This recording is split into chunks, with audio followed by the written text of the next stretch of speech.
What secrets does the world's largest museum of prehistoric art hide? In southeastern Algeria, in the heart of the Sahara Desert and near the border with Libya and Mali, lies a large mountain plateau called Tassili, literally Plateau of the Rivers, located at an altitude of over 1,000 meters. The site, which covers an area of 72,000 square kilometers, is a national park and biosphere reserve declared a World Heritage Site since 1982.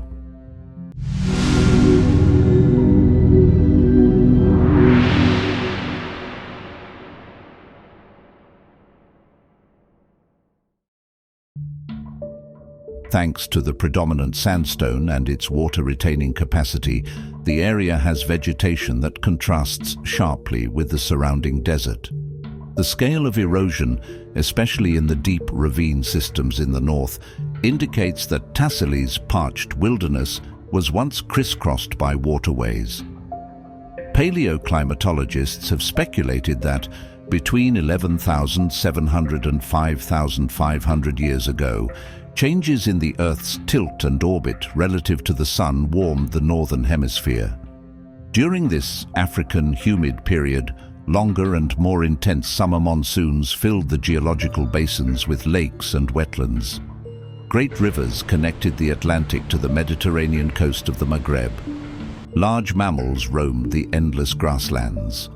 Among the species found there are some of the world's oldest trees, the endangered Saharan cypress and myrtle trees. Its entire surface is covered with rock formations created by erosion, which emerge from the sand dunes and resemble, from a distance, the ruins of ancient cities. These immense rocky plains, which sometimes give way to forests of monoliths, are hollowed out by akbas, holes in the escarpments accessible only on foot or camel, and multiple faults and canyons, sometimes with gueltas, watercourses or wells. The plateau and massif are inhabited by the Tuareg, and the nearest town is Janet, an oasis in the far west of the region. In 1910, the site was discovered to contain one of the largest and most important assemblages of prehistoric parietal art in the world. The earliest examples of this art date back about 12,000 years, between the 10th and 9th millennia BC, to the early Neolithic period and towards the end of the last ice age, when the Sahara was a habitable savanna rather than a desert. To date, some 15,000 carvings have been identified depicting large wild animals, such as antelopes and crocodiles, herds of cattle, and humans hunting and dancing.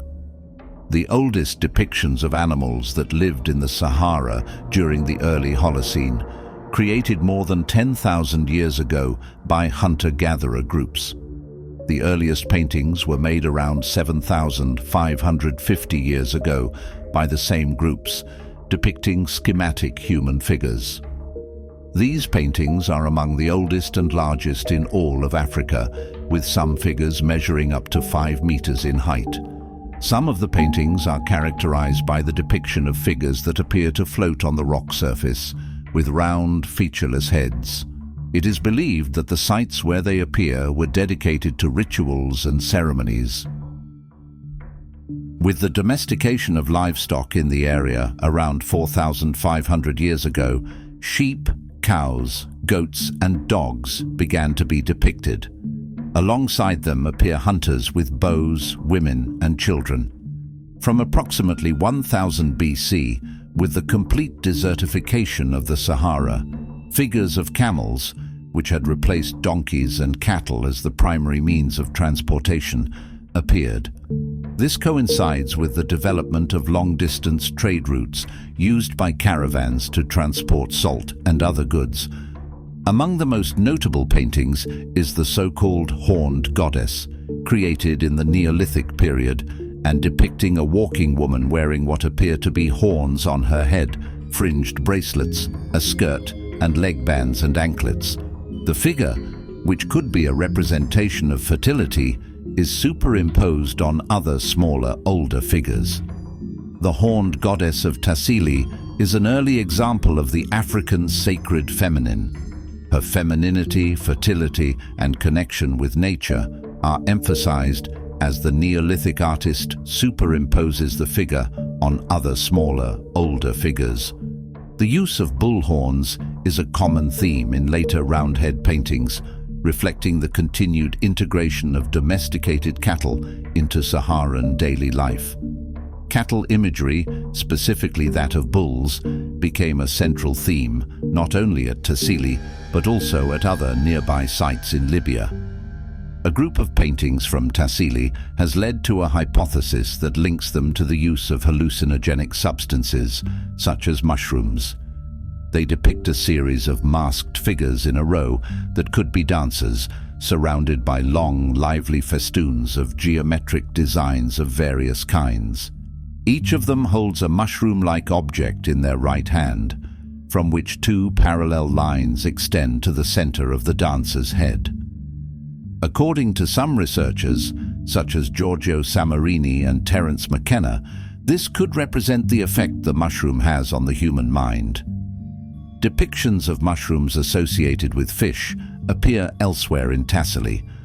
One of the main figures supporting this hypothesis is that of a shaman, depicted with his body covered in mushrooms. According to Earl Lee, this could be related to a ritual in which the shaman was buried fully clothed, and when he was dug up some time later, small mushrooms grew from his clothing. However, other researchers believe these representations are unrealistic.